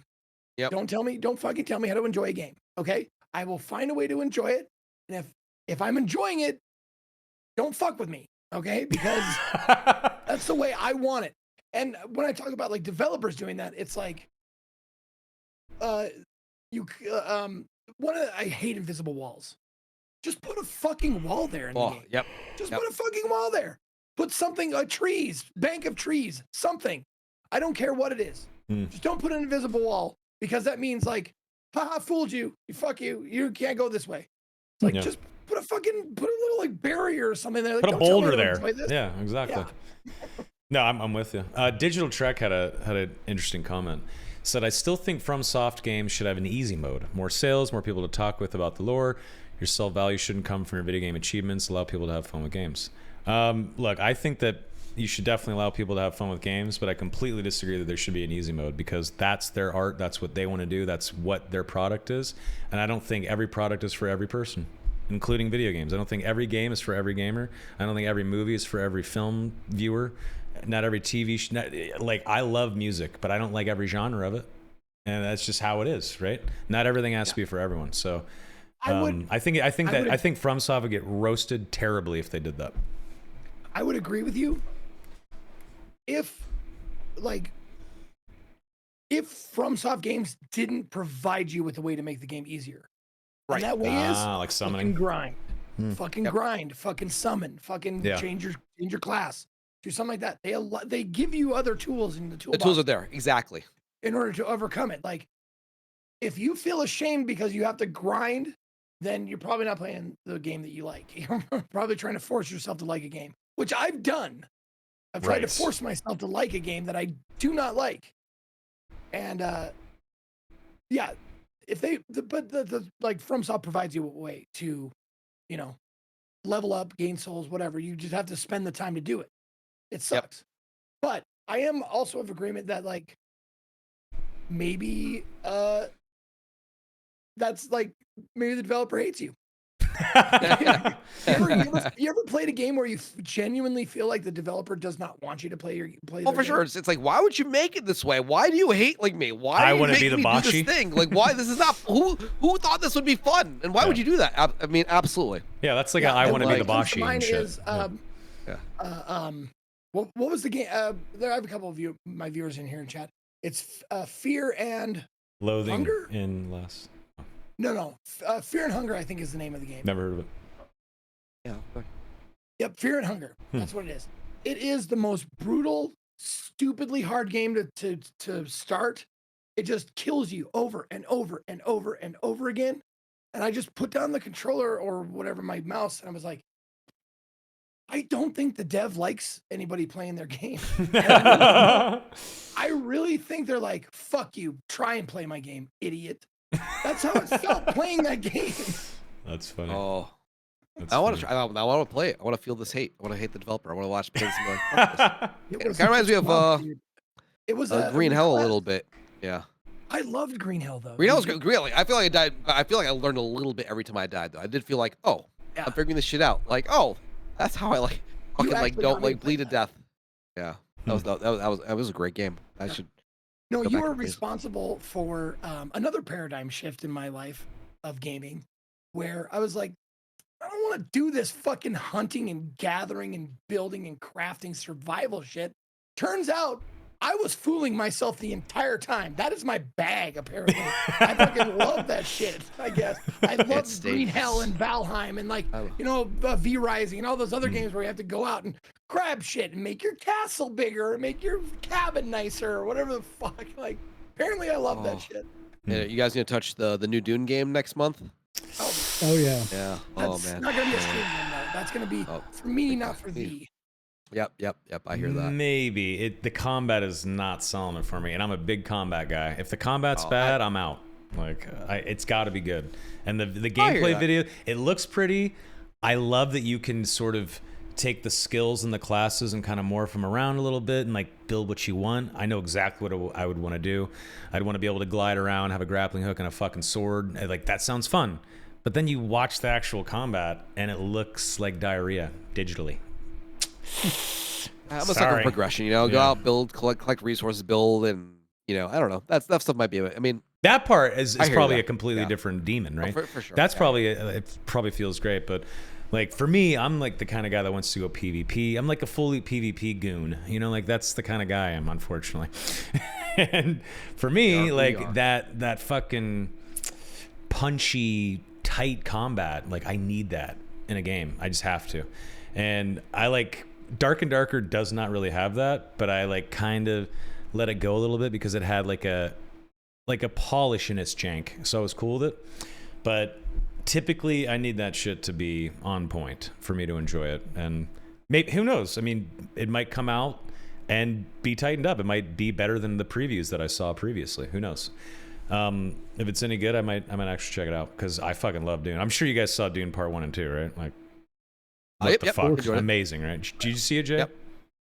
Yeah. Part 1 or 2? Which better? What do you guys think? 2 for sure. I mean, Two. 1 was the foundation, but 2 was 2. just like, 2. Yeah. oh, what a fucking ride, man! It was a ride. I don't know. You So good. actually made me kind of dig Timothy Chalamet as an actor. Same here. Yeah, dude, he is. I mean, yeah, man, I agree. Yes. I was He like, was ah, pretty giving that boy, but like, speech no, from he's all the like, Southern Fremen. Yeah, it was fucking awesome. I totally agree, and I actually kind of liked him after that as well. And I watched A Complete Unknown, the Dylan movie, twice because he did such a good job. Like I don't know if you guys watched that, but yeah, Chalamet is solid. Yeah, he's good. they filmed some of that a few blocks away from me, actually, a little bookstore or whatever, his music shop. So that was fun. Oh, There was a really? whole, like Chalamet sighting squad around here. Yeah, Oh, that's Hoboken. So it was just like all the girls like, oh.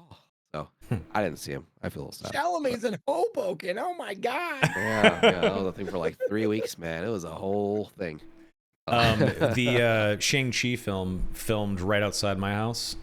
And there was like a car accident, like a car flips, and it was right in front of my house. It was pretty fucking So crazy. your house is in the movie. Yeah, I sent my street and my house right there. Yeah, Ooh. in San Francisco. Oh, that's Yeah. cool, man. Yeah, it was pretty awesome.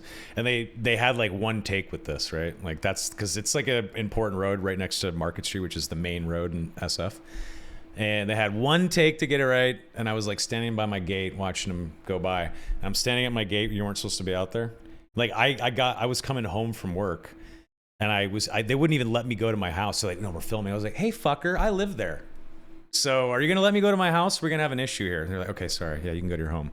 Oh, that's nice. Thanks Hollywood Yeah. for letting me go take a shit in my own toilet. Yeah, that's so nice of you. Yeah.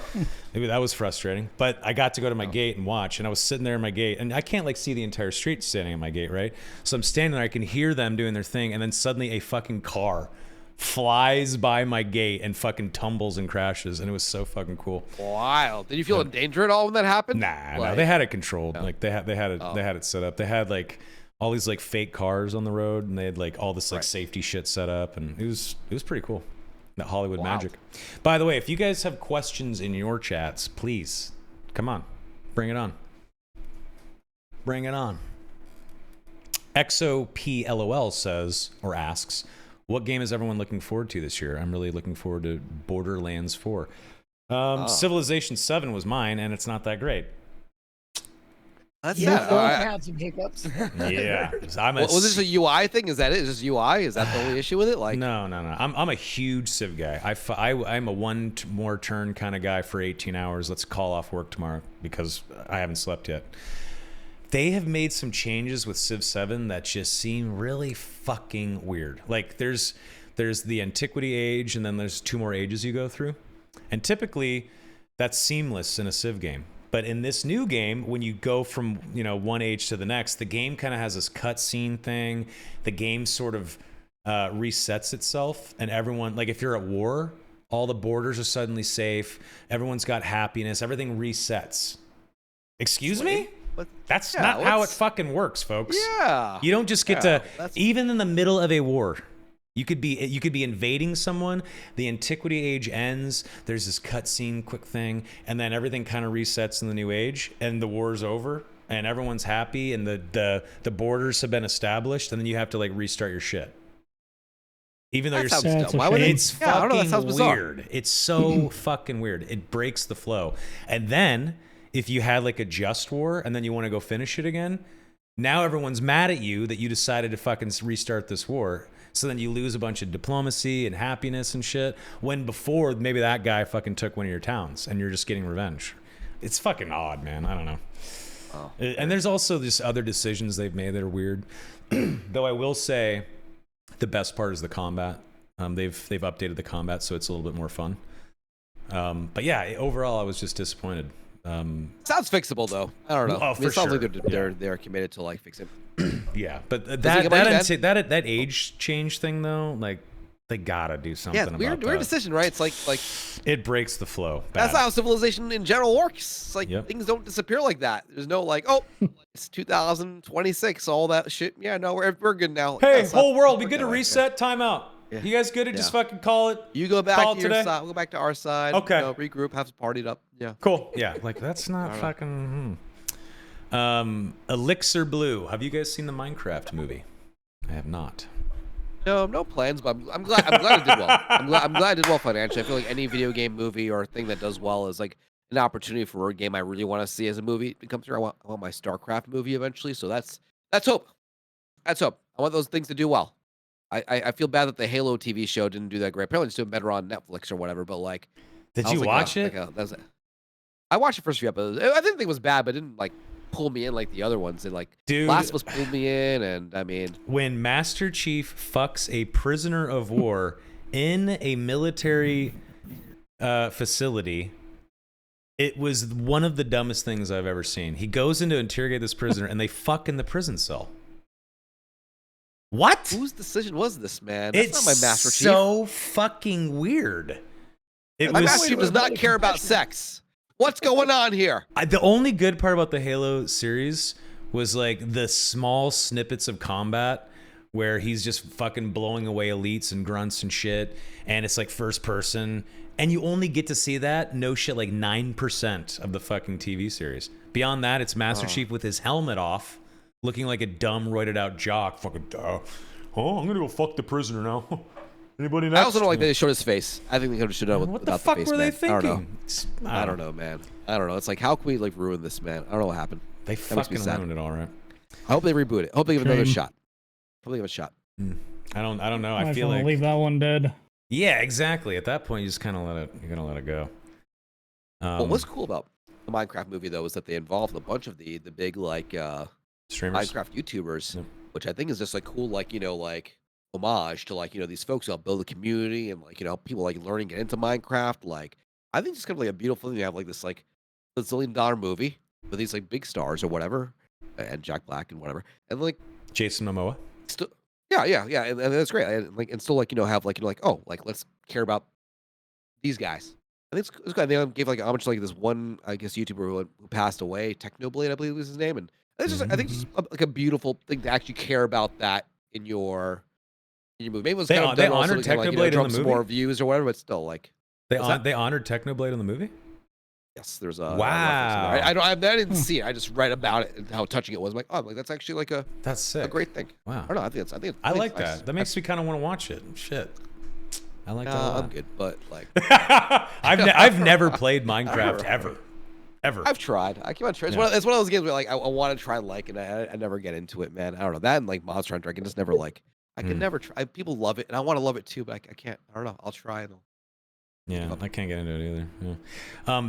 Valkyrie was supposed to be. I just saw an article on Reddit or something. Valkyrie was supposed to be in the Minecraft movie, but on a live stream like months before, she's like, "Yeah, I was on set and Jason Momoa like yelled at someone and he was kind of a dick and it was weird." And I guess the studios saw that clip and fucking removed her from the movie.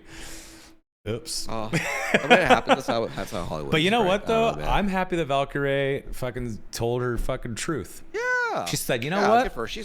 Jason Momoa was a dick, and I'm gonna fucking tell you about it." Good for her. She wasn't afraid. You want to hear a funny Jason Momoa story? Sure. Yes, We went out to do. They invited a bunch of streamers out to do a For Honor. Remember that game, For Honor? Yeah. Like the rock paper scissors battler thing. Yeah. Exactly.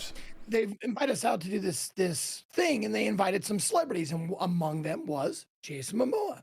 And this was when he was still Khal Drogo. This was before he was even Aquaman or anything like that. But he was still pretty famous for being on fucking Game of Thrones, of course. Yeah. But he was sat with me. He sat with me so I could teach him like this is how the game works and this is what's going on and stuff like that.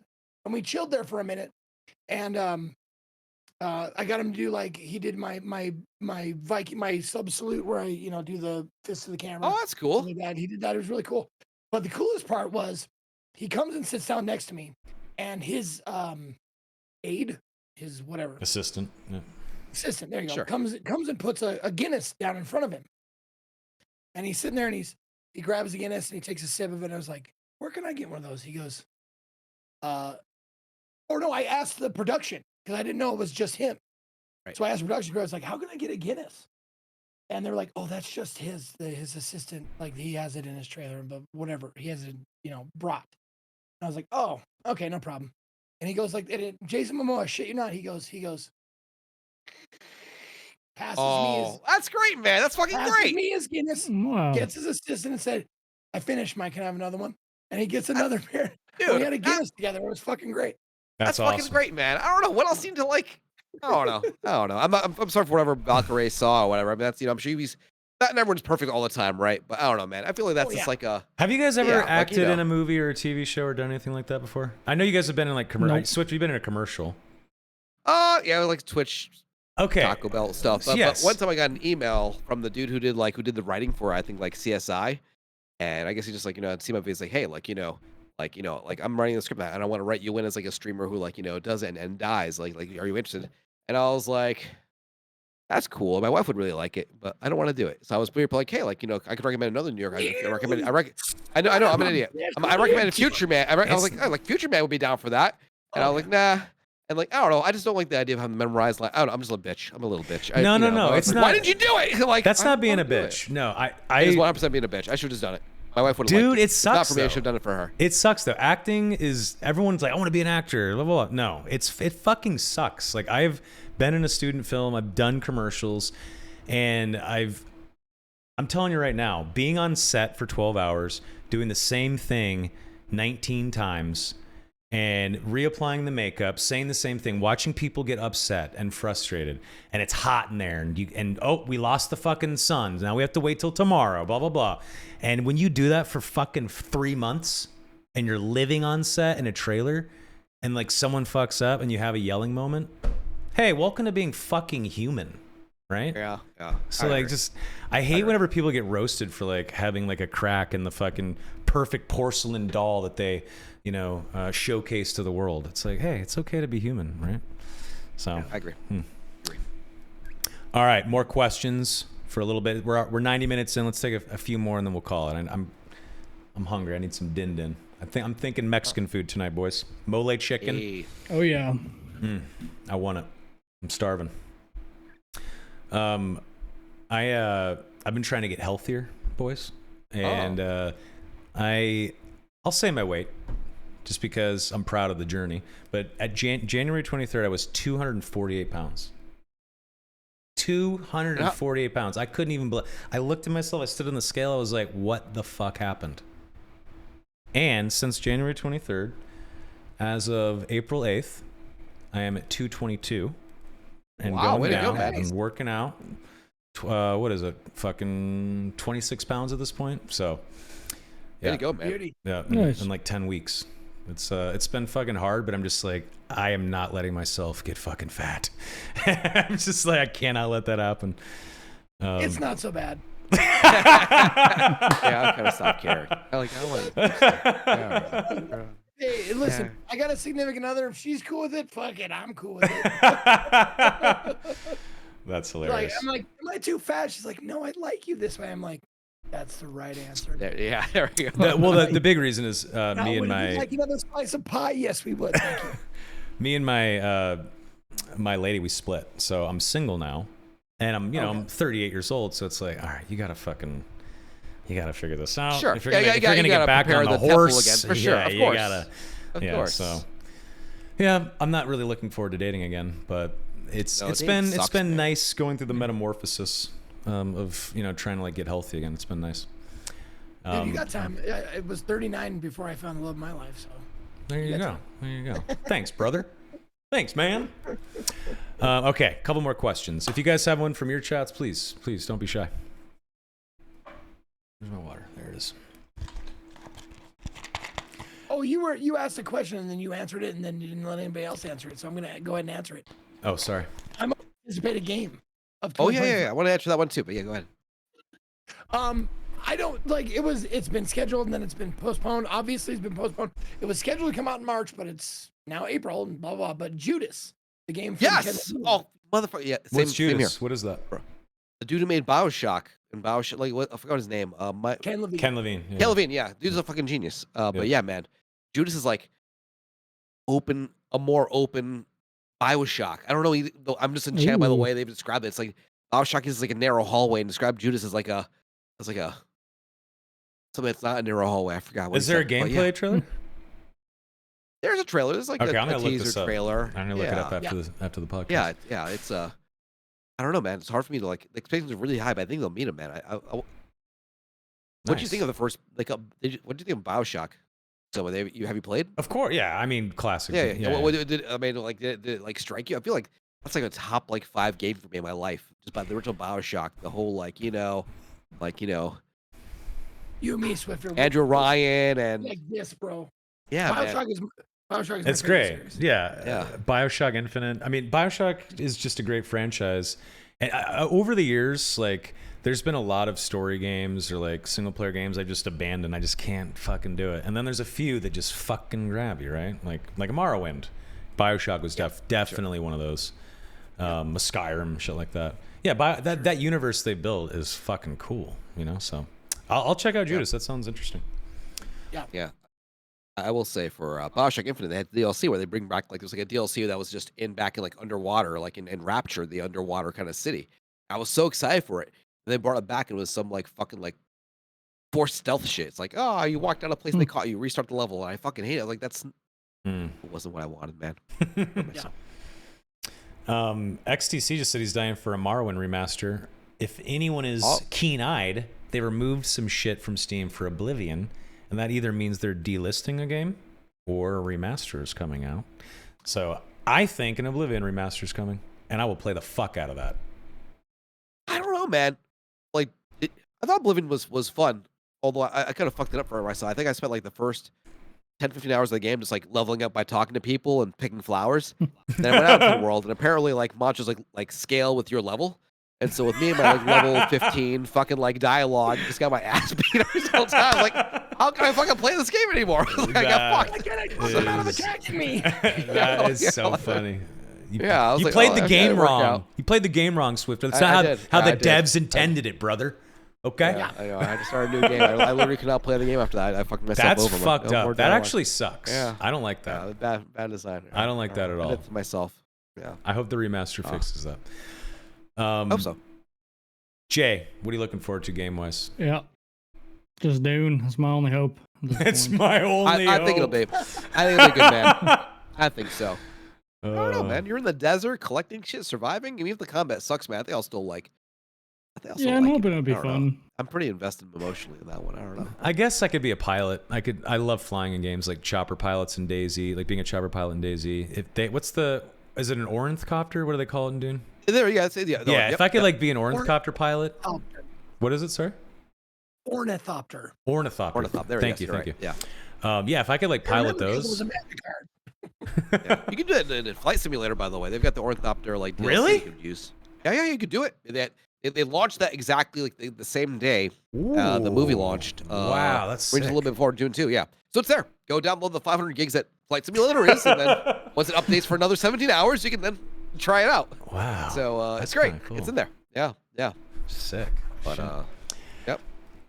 Although what's funny is I wonder if there'll be a Timothy Chalamet skin in the actual DLC because you can play as Timothy Chalamet in Call of Duty. They did like entire. They can be like the really super like the guy with no hair guy. Of course, I got him, but it could be Timothy Chalamet. Not Zendaya though. Damn it. But I wonder if the actual like this game will have like get any rights or like or sell it off Timothy Chalamet buddy somewhere. I don't know. Here's a question from Llama7x. As a streamer, does playing games for fun get too repetitive? Like, does it feel like work sometimes? Yeah. Right? Don't you guys agree? Yeah, I think we talked about that. We touched about that a little earlier. Like, I think you have to find ways to kind of like Yeah, we did broach it earlier, but we can. Yeah, but for sure, absolutely. I think Llama knows this from. Oh, he's saying when you're not live, by the way. When you're not live. Oh. So yeah, he added that in after. So. I don't know about you guys, but when I was a full-time streamer and I was gaming 12 hours a day and live all the time, I didn't game off stream. I just couldn't. Like I had to walk away. I had to step away. Now what I would do is if I knew I was going to stream with the boys in DayZ or something, I would actually stream offline for an hour or two before just to get kitted up so that I wasn't spawning on the beach at the start of the stream. Like I was starting the stream with a gun in a car and shit like that. But that was it. Yep. That was it. Yeah. Yep. I'll do that for some games where like you have like inventory shit to go over. Like if it's a role playing game, I'll be like, all right, I'm gonna spend like half an hour fixing my fucking inventory and shit before I go live with it. So I have to subject the stream to it, like all that Exactly. Yeah. I mean, Jay, did you? Oh, sorry. Go ahead, Zeke. No, I absolutely game in my off time. I have games that I reserve for off stream, and they're usually games like the building crafting games because they're so fucking boring to watch, but they are so like like rat therapeutic at a feeder bar, just like give me another hit of dopamine. One more hit of dopamine. And seriously, it's I've said like I play 8 hours a day, 40 hours a week playing video games, and you know what I do to relax? I play more video games. That's crazy. I know it's weird, right? No, but it's a completely different mindset. I'm doing this. It's like, I'm sure if you ask porn stars, they're like, do you fuck in your off time? They're like, yeah, of course I fuck in my off time, but I do it at my own pace in the off time. I don't have to sit there and stay hard for 3 hours, It's a good point. Completely the same here. Yeah, I think I definitely have my games I wouldn't play on stream, but like I thoroughly enjoy off stream. Like Metaphor, I know Zeke enjoy that off stream, and I fucking love the fuck out of that game. But it's games like that, like you're just like I can enjoy those at my pace afterwards. Yeah. You did? What's that? I finally finished it. Yes. I was tempted to do a new game. I was like, no, I should probably play another game instead of playing this another 100 hours. But it was just so fucking good. I don't know. It's such a fucking great game. I still think about it like every day. I think about that game like every day. Those Atlas folks really know their games. They really know their business. They And they do a good job with Persona and Metaphor. Do you guys like auto chess type games or like on your other monitor kind of game while you do other shit kind of games? Like The Bazaar, like Raynad's new game and shit like that? Or no? I can't do TFT anymore. I had to swear it off. Yeah, I loved TFT in those games for a while, but like I got nothing done. They killed my productivity. Like I got no work done. So those, I just kind of think like I can't do it. I can't even listen to music while I'm editing my videos. Really? I just have to, like, with TFT on? Dude, I can work. I can be on a meeting and play TFT. Oh, you have a gift, sir. I can't do it. Though, and I couldn't do that. Like you have to like. I'm too much of a gambler to play TFT. It would drive me fucking crazy. Because I'm like, I have all this gold. I know I'm getting interest, but like, what if I got the thing I wanted? I don't have the patience. I don't know. I had to stop. It was costing me a fortune in peripherals. Mouse dancing my wall and shit like that. I can imagine. Well, here. You want to see a TFT? I don't know if you can see it. It's right above I see my it. PC right there. Yeah. Yeah. It's TFT. Yeah, TFT, like, because it's RNG shit and you just can get robbed, it fucking makes you so mad. Like, that's one bad part about being on a meeting while playing TFT. When it fucks up, you're like, yeah, so we're going to meet on Monday. And then, sorry about that. I just lost the item I wanted. Sorry. Anyway, you like rage out in the middle of a meeting and shit. I've done it. Let's get... Oh, Jay, you didn't answer. Are you playing any games off stream? Do you play Dark and Darker off stream? I just been no, that's like the one game I just never. I don't know. I've played 99.9% of my hours on stream, so like to play off stream is just weird. Just don't do it. But I'd be playing Squad off stream. Still addicted. Squad off stream. I see. Why don't you just play Squad on stream? I don't get it. Yeah, it feels like that's a very streamable game. You just enjoy. Just want to enjoy it on I your own don't time. know. Yeah, I play at my own pace. I like. I'll like do something for like 10 minutes and then fuck off for 10 minutes and watch like YouTube or something, Sure.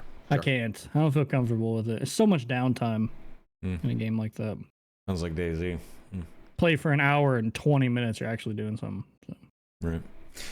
Right. Guys, we've been sitting here for an hour and 45. I know it's late, especially for you, Swiftor. Shit, it's almost, 11 p.m. for you? Boys, this was fucking great. You guys, are coming back. You're coming back. Yeah, I'm looking forward to us coasting in human form in close proximity at some point in the future. Some point. I don't know, miss you guys. Yeah. TwitchCon? TwitchCon. I'll be at TwitchCon. TwitchCon. There we go. I'll be there. I'll go. I'll go for sure. Yep. Yeah. All right. Sick. Cool. Fuck yeah. I love you, boys. Thanks for having us, man. That was like, James, pleasure meeting you, man. Thanks for being like a beautiful host and bringing back all these memories, dude. No problem. Yeah. Fills my heart, man. Now we have to find out where people can find you on the internet, starting with you, Mr. Griffia. Jay Griffia on Twitch, Twitter, and YouTube. Nice. Okay. Mr. Swiftor. Sure. Twitch.tv/Swiftor. SWIFTOR. Yep, you got Swiftor it. with an O, not an E. And then Mr. Zeke. Ezekiel _III on Twitch, Twitter, and YouTube. No, shit, you're not. Some places don't do underscores, so it's Ezekiel the Third, all spelled out, on Instagram, TikTok, and Blue Sky. Beautiful. That's kind of sucks that they make you spell it out, Ezekiel the Third. That's why I regret the underscore to this day. Can't you do a name change with Twitch? Because he's built it up, man. I don't know. He's invested. I'm Ezekiel the Third or Ezekiel _ on every single fucking. Never mind. Yeah, you have to. Yeah. I honestly, I was like, there was a time when I was offered. It was fucking who used to work at Twitch? Hassan, one of them. Hassan, yeah, sure. Anil. Yep. He came. One of them sent me a message like, "Hey, do you want to change your name?" And I was like, "Oh, what? To Zeke?" And I'm like, "Oh, you fucker." Oh man, that's a tempting one, man. Everything. I'm Ezekiel the Third on everything. So, I was originally Soma Plays. Did you guys know that? Yeah. Twitch.tv/Soma Plays. And as soon as the first fucking day I got my job at Twitch, I immediately went to my new boss and I said, "Who's the name change guy? Where is he?" They were like, "It's that guy over there." And I fucking went right up to him. He's like, "Oh, hey, Soma, what's up? Soma Plays." I'm like, "Not for long. Change it to Soma right now. I'm staff now. It's my right." Change it. He's like, "It's a lot of work and we have to leave." I'm like, "Do it." So he fucking removed the plays immediately. I sat there over his shoulder for 20 minutes as he fixed it all. But, yeah. That was literally the first fucking thing I did my first day. That's funny. Anyway, I love you guys. We've had a storied past, and I hope we have some fun adventures in the future for sure. Boys, it's been real. Chat. Oh, I guess you can find me at Soma Online, blah, blah, blah, at _Soma, where you can watch this podcast, D&D sessions, shit like that. You guys know. Anyway, thanks for hanging out.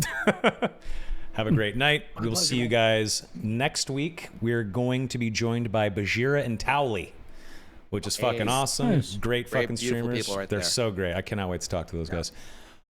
Anyway, have a great night, and we will see you guys next week. Bye. Goodbye.